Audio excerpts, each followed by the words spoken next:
우리가 지금 보고 있는 이 열왕기 상하 말씀은요, 이스라엘이 멸망하고 포로로 끌려갔을 때, 멸망하고 포로로 끌려갔을 그때에 그들의 죄악상을 고발하고 회개를 촉구하기 위해 쓰여진 성경이에요. 너희가 이렇게 살아서 망했다, 이렇게 저렇게 살아서 너희가 이렇게 포로가 되었다라는 것을 그들에게 이제 보여주는 거죠. 책망하고 회개하고 돌이키라 라는 말씀입니다. 그래서 이스라엘의 죄악을 밝히는 내용들이 상당히 많아요. 구체적이고요.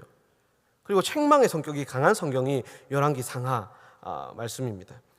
47장으로 이루어져 있어요. 열왕기 상 1장부터 열왕기하 마지막 장까지 47장으로 이루어져 있는데, 긴 이 이야기 속에서 중심되는 부분이 있습니다. 그것은 열왕기 상 16장부터 열왕기하 12장까지가 이 열왕기서의 핵심 부분이라고 할 수 있어요. 이 가운데는요, 아합 왕, 우리가 여러분 많이 살펴봤잖아요. 아합 왕과 엘리야의 이야기도 나오고요, 또 엘리사의 역사들도 막 기록이 되어 있습니다. 그리고 이스라엘의 여러 왕들이 그 가운데 기록이 되어 있는데, 이 부분을 한 문장으로 딱 축약을 하자면 바로 이거예요. 오므리 왕조의 바알 숭배와 하나님의 징계라고 할 수 있습니다. 오므리 왕조가 하나님께 엄청 불순종하고 우상을 숭배했거든요. 그 당시에는 이스라엘은 종교, 정치, 권력, 경제, 사람들까지요 다 하나님으로부터 돌아서서 우상, 바알을 숭배했던 시기가 바로 이 시기입니다. 그 가운데서 오늘 본문은 아합의 아들 아하시야와 북이스라엘이 얼마나 하나님 앞에 타락했는지 그 실상을 보여주고 있어요. 그리고 진노하시는 하나님의 모습을 우리에게 보여주고 있는 본문입니다. 여러분 기억하실지 모르겠는데요, 지난 8번째, 오늘은 이제 엘리야 엘리사 이야기 9번째고요, 8번째에서 나봇의 포도원 강탈 사건이 있었습니다. 그때 아합은 하나님으로부터 벌을 받게 됩니다. 어떤 벌을 받았냐면, 네가 죽을 것이다, 그리고 너의 가문의 모든 사람들이 죽을 것이다, 이세벨도 죽을 것이고 개들이 그 고기를 먹고 피를 핥게 될 것이다, 너에게서 나는 모든 사람들이 성읍에서나 들에서 차례차례 죽어나갈 것이다 라는 벌을 받았어요. 얼마나 무서운 벌입니까? 이 벌 앞에서 아합이 정신이 번쩍 들었어요. 그리고는 겸손히 하나님 앞에 회개를 합니다. 하나님께서는 또 이 아합의 회개를 받으세요. 그의 겸손함을 받으십니다. 그래서 우리가 속도 없으신 하나님이라고 했잖아요. 그 하나님께서 이 아합의 회개를 받으시고는 그에게 긍휼을 베풀어 주시는데, 하나님께서 말씀하셨던 이 형벌이 아합의 때가 아닌 그 아들의 때에 일어나게 될 것이다 라고 집행을 유예하셨어요. 여러분, 이게 되게 중요한 거예요. 집행을 유예하셨다라는 것은요, 사실은 기회를 주시는 거예요. 이 유예 기간 동안 아합과 이세벨이 정신을 바짝 차리고 하나님께 회개하고요, 아하시야가 돌이켜서 아버지의 길을 돌이켜서 하나님께 부르짖고 회개했다면요, 하나님께서 이들을 긍휼히 여기셨을 겁니다. 우리 하나님은요, 하나님을 사랑하고 그 계명을 지키는 자에게 몇 대까지 복을 주신다 하셨습니까? 1000대까지 복을 주신다 하셨거든요. 하나님이 주신 천금 같은 기회였습니다. 그렇다면 과연 그 이후로 아합은 여러분 바뀌었을까요? 아니요, 바뀌지 않았습니다. 자, 아합의 이 회개는요, 놀라운 결과를 가져오게 되는데, 아합도 하나님의 긍휼을 받았을 뿐만 아니라 그 북이스라엘까지 하나님의 은혜를 입게 됩니다. 그래서 평화의 시기를 누리게 됩니다. 아합 때의 북이스라엘은 큰 번영기를 맞이하게 됩니다. 아주 강력한 나라였어요. 그리고 당시 남유다에서 부귀영화를 누리고 있었던 하나님을 경외하는 왕 여호사밧이라는 왕이 있었습니다. 그 여호사밧과 이 아합이요, 결혼 동맹을 맺게 돼요. 아합의 딸 아달랴와 여호사밧의 아들 여호람이 결혼을 하게 됩니다. 강력한 두 나라가 동맹을 맺게 된 거예요. 주변 나라들에게는요, 아주 무서운 상대가 된 것이죠. 당시 이 이스라엘, 북이스라엘에게 정말 끊임없이 위협을 가하고 괴롭히는 나라가 아람이라는 나라였습니다. 이 강력한 아람이라는 나라도 북이스라엘을 이때는 건드리지 못해요. 그만큼 북이 영화뿐만 아니라 강력한 나라였어요. 3년 동안 전쟁이 없었다라고 성경은 표현하고 있습니다. 3년 동안 아람이 감히 이스라엘을 건드리지 못했어요. 자, 그때 이 아람이 또 교만하게 됩니다. 아람이 하루는 여호사밧을 자기의 궁으로 불렀습니다. 그리고는 우리가 힘을 합쳐서 사돈 우리가 힘을 합쳐서 이번 기회에 이 아람을 완전히 멸절시킵시다. 할 수 있습니다. 그래 얘기를 했어요. 그러니까 여호사밧도 좋거든요. 좋습니다. 하지만 우리가 하나님께 먼저 물어봅시다. 경건한 왕이에요. 여호사밧은 그래도 경건한 왕이었습니다. 그렇게 얘기를 해요. 그러니까 아합이 전국 각지에서 선지자들을 다 불러 모읍니다. 400명이 왔어요. 400명이 가득히 선지자들이 모였습니다. 마치 예전에 그 갈멜산 여러분 보는 것 같죠. 400명이 모여서 하나님의 말씀을 예언을 전하는데요. 뭐라고 하냐면 하나님께서 허락하셨습니다. 이 전쟁에 나가시면 왕은 반드시 승리하게 될 것입니다. 라는 딱 예언을 하는 거예요. 얼마나 좋습니까? 듣기 좋죠. 그런데 사실 이 400명의 선지자들은 하나님을 경외하는 진짜 선지자가 아닙니다. 거짓 선지자들이었어요. 아합의 뜻을 하나님의 뜻으로 포장하는 역할을 하는 그런 사람들이 이 400명의 선지자였습니다. 여호사밧 왕이 들으니까 뭔가 깨림직해요. 영이 조금 밝은 사람이에요. 그래서 사돈 혹시 다른 선지자가 혹시 없냐고 물어봅니다. 그러니까 아합이 미가야라는 선지자가 한 사람이 있는데 그는 늘 부정적인 말만 하는 돌팔이 선지자라고. 그 사람 말은 들을 게 못 된다고 합니다. 그러니까 여호사밧이 간청을 해요. 왕이시여 그런 말 하지 말고 그 사람도 불러봅시다. 그럼 미가야를 불러요. 미가야를 불러서 이제 미가야는 하나님을 경외하는 하나님의 참 선지자입니다. 그럼 미가야가 뭐라고 예언을 하냐면 이 전쟁에 나가면 왕은 반드시 죽을 것입니다. 돌아오지 못할 것입니다. 라고 예언을 해요. 그러니까요, 그 400명 중에 어떤 선지자가 와서 미가야의 뺨을 팍 때립니다. 그러면 우리 하나님은 가짜 하나님이고 너희 하나님은 진짜 하나님이냐 하면서 막 그래가지고 아합 왕도 화가 나가지고 미가야를 옥에 가둡니다. 그렇게 에피소드가 있고요. 전쟁에 나가게 돼요. 아합은요 변함이 없었습니다. 그대로예요. 하나님을 의지하지 않고 하나님을 신뢰하지 않았습니다. 여전히 교만했고요. 우상을 숭배하는 사람이었습니다. 그렇게 전쟁에 나가게 되고요. 인간적인 방법들을 계략들을 써서 전쟁에 나갔지만 이 아합은요 무명의 한 병사가 무심코 쏜 화살에 맞아 죽습니다. 다 멋진 장군이 아합을 향해서 팍 쏜 것도 아니고요. 이렇게 팍 쏘았는데 이게 그냥 아합에게 날아가가지고요 그대로 이 갑옷 사이에 꽂혀가지고 피를 철철 흘리면서 죽습니다. 미가의 예언대로 되었어요. 그리고 엘리야의 예언대로 그 철철 흘린 피를요 거기 있는 들깨들이요 개들이요 핥아먹습니다. 엘리야 예언대로 그대로 이루어졌습니다. 아합이 죽고 난 후에 그 아들 아하시아가 왕위를 물려받게 됩니다. 그가 어떤 왕인지 열왕기상의 마지막 부분인 22장 52절에서 53절을 여러분 한번 보세요. 바로 앞에 이제 나오는데요. 제가 한번 읽어보겠습니다. 22장 52절에서 53절을 보시면 그가 여호와 앞에서 악을 행하여 그의 아버지의 길과 그의 어머니의 길과 이스라엘에게 범죄하게 한 느밧의 아들 여로보암의 길로 행하며 바알을 섬겨 그에게 예배하여 이스라엘의 하나님 여호와를 노하시게 하기를 그의 아버지의 온갖 행위같이 하였더라. 그 아버지의 그 아들을 넘어섰어요. 어머니까지 나쁜 것까지 다 닮았습니다. 악한 왕, 악한 사람이었습니다. 여기까지가 이제 열왕기 상의 말씀이고요. 이제 오늘 보면 열왕기 하로 넘어갑니다.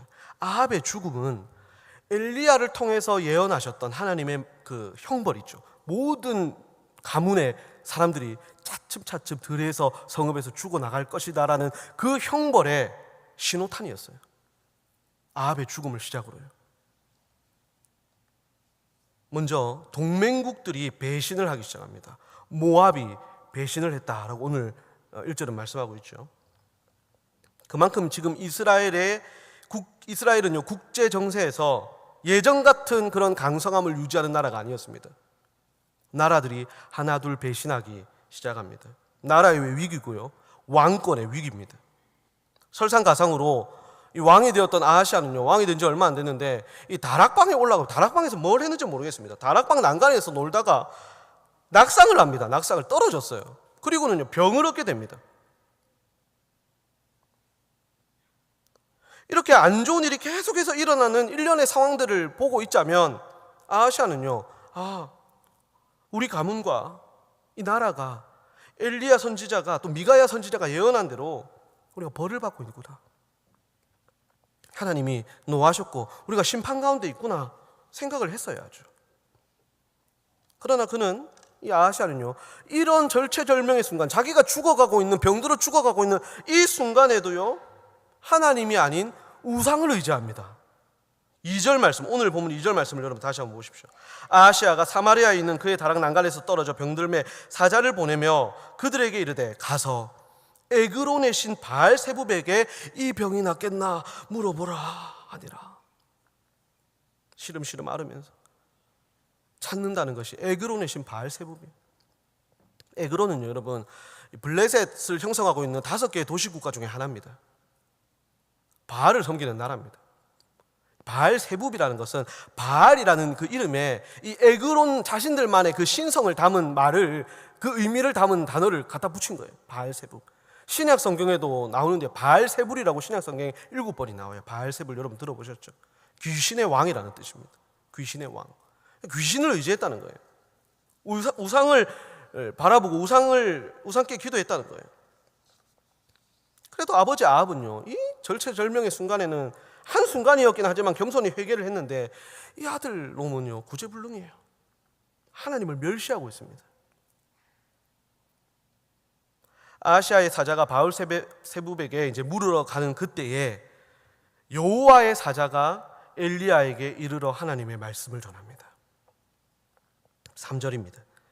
여호와의 사자가 디셉 사람 엘리야에게 이르되 너는 일어나 올라가서 사마리아 왕의 사자를 만나 그에게 이르기를 이스라엘에 하나님이 없어서 너희가 에그론의 신 바알세붑에게 물으러 가느냐. 사실 오늘 설교 제목이 원래 이게 설교 제목입니다. 이스라엘에 하나님이 없어서 너희가 에그론의 신 바알세붑에게 물으러 가느냐. 그리고 4절에도 보십시오. 그러므로 여호와의 말씀이 내가 올라간 침상에서 내려오지 못할지라 내가 반드시 죽으리라 하셨다 하라. 하나님이 노하셨어요. 이스라엘에 하나님이 없어서 그 귀신에게, 그 우상에게 물으러 가느냐. 엘리야가 이 말을 그 사자들에게 전했고요. 그들은 곧바로 아하시아에게로 돌아갑니다. 그리고 엘리야가 했던 말을 그대로 전합니다. 자, 하나님이 아닌 우상을 의지하고 붙들었던 아하시아의 결말은 여러분 어떻게 되었을까요? 엘리야를 통해 주신 말씀 그대로 그의 침상에서 내려오지 못하고 왕이 된 지 2년 만에 죽습니다. 이것은 훗날 이 이스라엘의 결말이기도 합니다. 저자는 왜 한 인생이, 왜 한 나라가 하나님 앞에 바로 서지 못하고 이렇게 죽어가고 멸망하는지를 이 말씀을 통해서 우리에게 보여주고 있는 거예요. 이스라엘 왕들이나 백성들의 모습을 우리가 가만히 성경을 통해서 보고 있으면 정말 이해가 안 될 때가 너무 많습니다. 그렇게 놀라운 은혜와 역사들을 너무나 많이 듣고 또 경험하면서 위대한 선지자들, 정말 불세출의 선지자들이 와서 주는 가르침과 하나님의 말씀들을 들으면서도 어찌 이렇게 변하지 않고 하나님을 불신하고 이렇게 구제불능처럼 살 수 있을까 하고 말이죠. 여러분 그런 생각 안 해보셨나요? 자, 그렇다면 여러분, 저와 여러분, 우리는 얼마나 하나님을 의지하고 또 하나님을 신뢰하며 살고 있습니까? 여러분의 인생에 다가오는 여러 문제들, 큰 문제뿐만 아니라 아주 사소한 작은 문제까지 정말 우리는 하나님을 의지하면서, 하나님만 의지하면서 하나님의 뜻에 모든 것을 맡기고 우리의 인생을 다 맡기고 하나님만 의지하고 신뢰하며 살고 있나요? 우리는 아하시아가 들었던 너에게 하나님이 없어서 네가 그렇게 살고 있느냐라는 이 말씀, 그 책망을 듣지 않을 수 있는 그런 삶을 우리는 살고 있나요? 제가 인터넷을 통해서요, 놀라운 통계를 하나 말씀을 준비하면서 봤는데 2022년 작년이죠. 한국 리서치에서 발표한 내용입니다. 첫 번째 표를 한번 보여주십시오. 18세 이상 남녀 1000명을 대상으로 조사한 표를 보면 기독교인 중 점을 보는 사람, 예, 여러분 참 재미있으면서도요 가히 충격적인 결과입니다. 점을 보는 사람의 퍼센테이지가 여러분 몇 퍼센트냐면요 23%예요. 23%. 나는 기독교인입니다, 크리스천입니다 라고 하면서 점을 본 사람, 최근 5년 사이에 점을 본 적이 있다, 점을 본다 라고 한 사람이에요. 그러니까 4-5명 중 1명은 점을 본다는 거예요. 예. 여러분 그렇게 많이 안 놀라시네요. 혹시 뭐 보십니까? 아니시죠? 예. 이 표 밑에요 기사가 실려 있는데 이런 기사가 있어요. 개신교인 4명 가운데 1명꼴로 최근 5년 사이 점을 본 적이 있는 것으로 나타났다. 또 개신교인 3명 중 1명 정도는 점에 대해 미신이 아니라고 생각하거나 잘 모르는 것으로 파악됐다. 목회자의 지도와 권면이 필요한 것으로 보인다라는 게 기사 내용이었어요. 참 부끄럽고 한탄스러운 기사입니다. 혹시 여러분 중에는 뭐 점을 보러 다니시거나 아니면 본 경험이 있으시다거나 오늘 아침에 혹시 오늘의 운세를 보고 오신 분 안 계신가요? 타로점을 또 뭐 재미삼아 보거나 하신 분은 안 계시지요? 제가 예전에 한번 봤는데 전도를 하다가 본 것 같아요. 막 점집이 많은, 무당이 많은 그 동네에서, 부산에서 제가 살 때 했는데 무당집 중에 하나가요 예수의 이름으로 점을 봐주는 곳이 있어요. 예수의 이름으로 점을 봐드립니다 하고 기독교인 환영이라고 아주 크게 붙여놓은 점집이었습니다. 우리가 보고 얼마나 웃으면서도 놀랬는지요. 그만큼 여러분 기독교인들이 점을 많이 보러 온다라는 것으로 볼 수가 있겠죠. 무슨 생각으로 여러분 그러는 걸까요? 신앙이 없다라고 우리가 볼 수가 있겠지만 예전에 듣기로는 권사님들 중에도 집사님들 중에도 그런 사람이 있다는 그런 얘기도 들은 적이 있고요. 왜 그러는 걸까요? 하나님을 신뢰하지 못해서, 어차피 기도해도 안 될 거라고 생각해서일까요?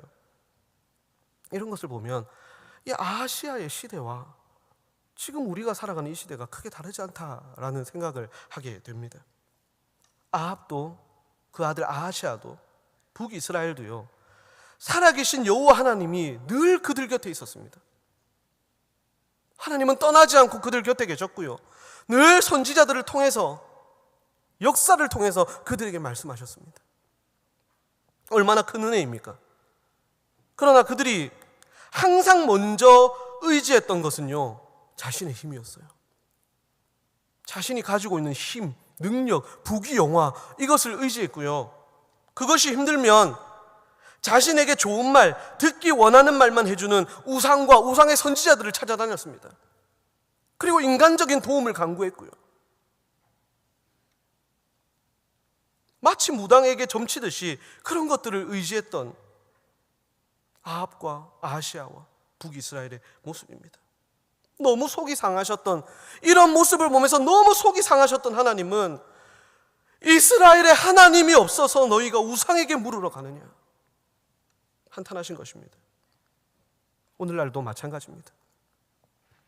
하나님을 전적으로 신뢰하지 못하고 의지하지 못하는 그리스도인들, 기도하지 않고 기도해도 믿지 않고 점이나 보러 다니는 사람들을 향해서 우리 하나님께서 너희에게 하나님이 없어서 너희가 기도하지 않느냐, 세상을 의지하고 우상에게 묻느냐, 그렇게 하지 않으실까요? 여러분, 비단 점을 보는 것만이 하나님을 신뢰하지 못하는 우상 숭배가 아닙니다. 하나님께 기도하지 않는 것도 사실은 우상 숭배입니다. 하나님을 신뢰하지 못하는 것이니까요. 하나님을 의지하지 않는 것이니까요. 다른 것을 의지하는 것이니까요. 그것이 우상 숭배가 아니고 뭐가 우상 숭배겠습니까? 하나님을 신뢰하지 못하면 기도하지 못합니다. 하나님만을 의지하지 못하면요 다른 것을 의지하게 됩니다. 그 사람은 그래서 늘 근심 걱정이 많습니다. 안 되는 상황, 어려운 상황, 괴로운 상황만 보고 그것을 부각해서요 말하고 행동합니다. 지금 나는 이래서 안 돼. 지금 우리 가정은 이래서 소망이 없어. 우리 부서, 우리 기관은 이래서 힘들어. 우리 셀은 이래서 늘 어려워. 분명 기도를 하면서도요 이래서 안 되고 저래서 안 된다는 말을 너무 자주 내뱉게 됩니다. 하나님을 신뢰하지 못하고 의지하지 못해서 기도하지 않고 다른 것을 의지하는 것, 다른 방법을 찾는 것, 또 기도하면서도 입으로 불평, 불만, 부정적인 말을 내뱉는 것도 여러분 우상숭배입니다. 우리같이 연약한 인생은 다른 것 없어요, 여러분. 우리가 처음에 서로 인사했던 것처럼 기도만이 능력입니다. 기도만이 능력이에요. 그것을 믿고 무엇보다 가장 먼저 우리는 기도해야 합니다. 하나님께 매달리고요 야곱처럼 하나님과 씨름해야 됩니다. 제 얘기를 조금 하고 싶은데 군대 얘기인데 괜찮겠습니까? 제가 코로나 이후로 군대 얘기를 안 했는데요, 잠깐 군대 얘기를 하면, 제가 군 생활하는 중에 되게 심한 가뭄이 왔습니다. 제가 경기도 파주에서 군 생활을 했었는데 되게 심한 가뭄이 와가지고 대민 지원을 군인들이 나가잖아요. 그때는 상황이 너무 극심해서 주일에 대민 지원을 다 나가게 됐어요. 모든 대대원들이 다 이제 몇몇 사람들 보초를 서고 이제 지켜야 되니까 보초를 서고 또 본부에서 근무하는 그런 몇 사람을 제외하고는 모든 대대원들이 대민 지원을 그 부대 근처로 다 나가게 됐습니다. 아침 일찍 일어나서 정말 일찍 아침밥을 먹고요, 다 이제 차를 타고 출발을 한 거예요. 이제 다 서 있는데요, 걱정인 거예요. 지금 대민 지원 나가면요 분명히 나중에 점심 먹고 오후나 돼야 들어옵니다. 그러면 예배를 드릴 수가 없잖아요. 제가 그 당시에 1예배도 그때 제가 찬양 인도를 했었고요, 그 군대 교회에서요 찬양대 지휘까지 했습니다. 여러분, 찬양 인도를 하고 들어가서 찬양대 지휘를 했습니다. 반주자가 휴가 가면요 반주까지 했습니다. 머리로 지휘를 하면서요, 이렇게 머리로 지휘를 하면서 반주를 막 하면서 막 이렇게까지 하는 아주 핵심적인 인물이었는데요, 너무 걱정이 되는 거예요. 그날 찬양대도 지금 해야 되고 지금 너무 막 걱정이 되고 있었습니다. 그때 제 옆에 이등병 한 명이 있어요. 저보다 이제 쫄병이죠. 이등병 한 명이 있었는데 같이 교회를 다니고 같이 찬양대원이었어요. 저는 찬양대 지휘자였고 이 찬양대원인 이등병이요 저한테 이렇게 물어보는 거예요. 박재철 일병님, 제가 그때 일병이었습니다. 이 친구는 이병이었고요. 박재철 일병님, 그러면 저희는 오늘 교회를 못 가는 겁니까? 이렇게 물어보더라고요. 그래서 제가 막 확신 있는 대답을 못하죠. 얼버무리면서 그러니까 말이야 막 이렇게 하면서 제 머릿속에는요 여러 가지 생각을 막 한 거예요. 이걸 어떻게 하면 좋을까? 어떻게 하면 좋을까? 대대장님 사모님께 한번 말해볼까? 제가 그 부대에서 대대에서 제일 높은 분이 대대장님입니다. 그 위에 계신 분이 계신데 대대장님 사모님이에요. 근데 그 대대장님 사모님이 제가 지휘하는 우리 찬양대의 유일한 홍일점 알토 한 명, 알토셨습니다. 평상시에 저를 되게 좋아해 주셨고요, 귀엽게 지휘한다고 응원을 많이 해주셨던 분이세요. 그래가지고 그분에게 말을 해볼까? 그분에게 부탁을 하면 아마 우리를 빼내줄 텐데, 아니면 군종병과 친하니까 군종병에게 좀 얘기를 해서 군목 목사님께 조금 이렇게 빼달라고 해볼까? 막 이런저런 생각들을 많이 머리를 굴렸습니다. 근데 일병이 할 수 있는 것은 아무것도 없죠.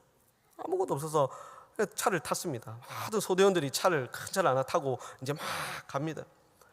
가면서 이제 소대장님이 2명씩 짝을 지으래요. 2명씩 짝을 지으면 이제 가다가 대민 지원을 신청한 그 집에 내려주는 거예요. 2명씩 내려 이렇게 내리는데 이제 고참들부터 2명씩 막 내립니다. 내려서 이제 일을 하러 가는 거죠. 저와 이등병이 짝이 되었어요.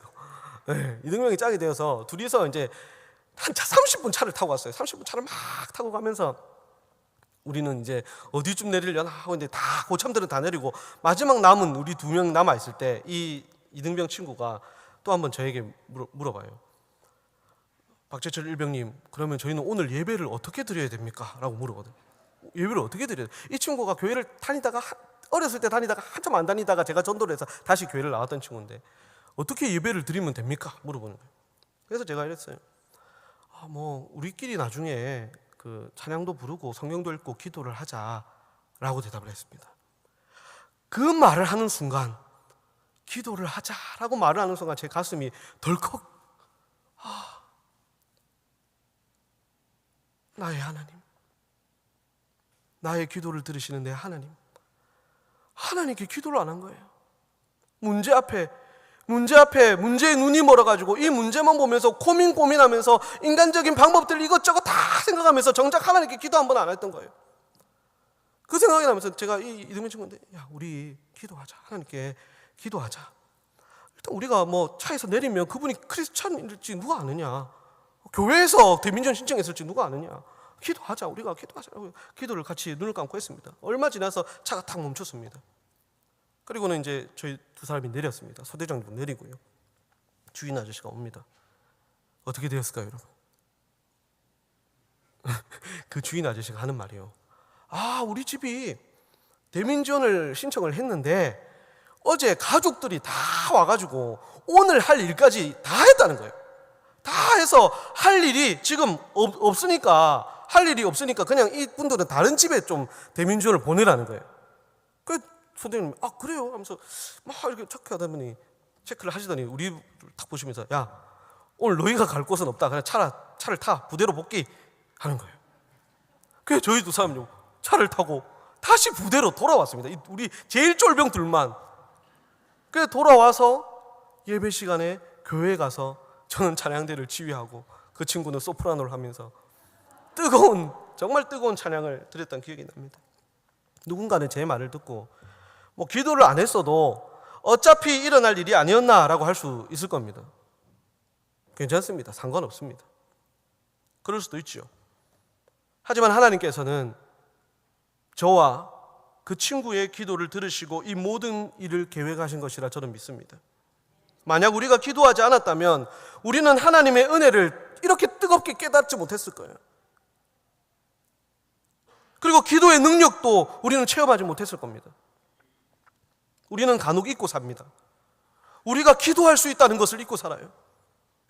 그리고 그 기도를 들으시는 하나님이 늘 우리 곁에 함께 계시다는 것을 우리는 잊고 삽니다. 잊고 사는 데는 이유가 있습니다. 경험이 없기 때문에 그렇습니다. 믿음으로 기도하지 않으니까요. 또 기도 자체를 하지 않으니까요. 응답의 경험이 없어요. 응답의 경험이 없으니까요. 하나님의 역사를 체험하는 경험도 없습니다. 그러니 눈앞에 문제가 들이닥치면 그 문제만 보고요, 낭망하고 실망하고 불평하고 불만을 내뱉는 겁니다. 하나님이 해결하실 것이다라는 기대를 하지 못하는 거예요. 골리앗 앞에 이스라엘 백성들이 그랬습니다. 그들은 자기들 앞에 눈앞에 있는 그 거대한 골리앗만 보고요, 하나님을 까맣게 잊어버려요.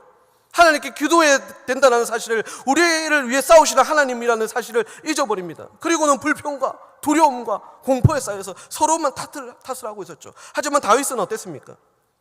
다윗은 그 골리앗 앞에서요, 그동안 사자와 곰의 이빨과 발톱으로부터 나를 지켜주셨던 하나님을 기억해요. 그런 경험이 있는 거예요. 그리고는 그렇게 지키셨던 하나님이 저 골리앗도 물리쳐 주실 것이라는 것을 기대해요. 기도하는 사람은 그런 겁니다, 여러분.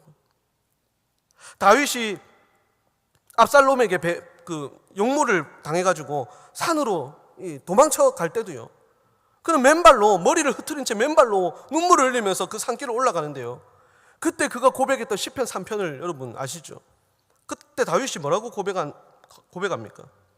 3편 3절부터 여러분 나중에 찾아보십시오. 이렇게 말하고 있습니다. 여호와여, 주는 나의 방패시오, 나의 영광이시오, 나의 머리를 뜨시는 분이십니다. 내가 나의 목소리로 여호와께 부르짖으니 그의 성산에서 응답하십니다. 천만인이 나를 에워싸 진친다 하여도 나는 두려워하지 않을 것입니다. 다윗은 그렇게 고백해요. 그 상황에서 그는 사람들이 넌 이제 끝이야, 비방하고 저주해도요, 낭망하지 않고 하나님만 바라봤습니다. 하나님만 의지하고 하나님을 신뢰했습니다. 지금까지 자신이 기도하며 부르짖을 때 하나님이 응답하시고 구원하셨다라는 것을 그는 경험했고요, 앞으로도 그러실 것을 믿었기에 그 상황에서도 불평하고 불만을 내뱉지 않았습니다. 하나님의 일하심을 기대했습니다. 그런 다윗에게 하나님은 역사하셨고요. 여러분, 간절히 기도하면서 진짜 하나님의 은혜를 경험한 사람, 하나님을 정말 신뢰하고 하나님을 의지하며 사는 사람은요, 쉽게 낭망하지 않습니다. 입에서 불평, 불만보다 감사와 축복이 먼저 나옵니다. 안 된다, 못한다, 기도해도 그거는 도저히 무리다 하지 않고요, 하나님이 하신다, 하나님이 도우신다, 우리가 결심하면 능력은 하나님이 주신다, 할 수 있다 라고 말하는 사람들입니다. 하나님이 없는 것처럼 살지 않고요, 늘 하나님의 눈으로 상황을 보고 하나님의 관점으로 이 문제를 생각하고 믿음으로 기도하는 사람입니다. 저와 여러분이 그런 사람이 되기를 바랍니다. 이제 말씀을 맺겠습니다. 사랑하는 성도 여러분, 오늘 제목 이스라엘에 하나님이 없느냐 라는 이 말은 하나님을 신뢰하지 못하는 자를 책망하는 말씀인 동시에 바로 여기에 내가 있다, 내가 너의 곁에 있다, 너희를 지키고 고치고 구원할 너의 하나님이 여기 있으니 나를 의지하고 내게 부르짖으라 라는 말씀이에요. 우리 하나님은 지금도 늘 우리 곁에 계시며 우리 기도를 기다리시고 그 기도에 응답하실 준비를 하고 계시는 분이십니다. 우리가 새벽으로 또 저녁으로 하나님을 향해 주여 부르짖고 하나님 나를 좀 도와주십시오 라고 기도할 때에 하나님께서 그 부르짖음 들으시고 귀 기울이시며 우리의 작은 신음에도 응답하시고 우리에게 놀라운 역사를 이루실 줄 믿습니다. 이 은혜를 다 경험하시는 저와 여러분 되시길 예수님의 이름으로 축복합니다.